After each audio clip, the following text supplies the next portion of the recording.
стрельба в том виде, в котором она у нас присутствует, спортинг, это некая такая концентрированная модель жизни, которую ты проживаешь в течение соревнований. То есть вот 2 дня соревнований – это такая короткая жизнь, которая в обычном состоянии может растянуться на годы.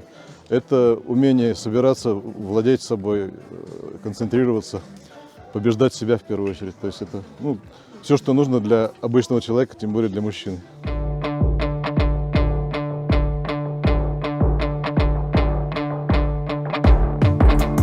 Каждый спортингист – это очень уважаемый человек, и мы дружим всеми стрелками нашей, не только России, но и за рубежом. С следующего года мы будем тут проводить Кубки России, чемпионаты России. У нас сейчас все отвечает. Благодаря Арсению Сергеевичу Николаеву, правительству и Министерству спорта мы приобрели в этом году 40 новых метательных машинок. И у нас сейчас все стандарты отвечают. Есть 2 клубных дома наверху и внизу.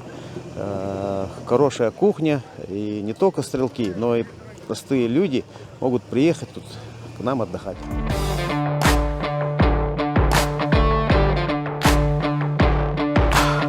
Хотел бы отметить особенность проведения соревнований у вас – это очень высокое качество организации.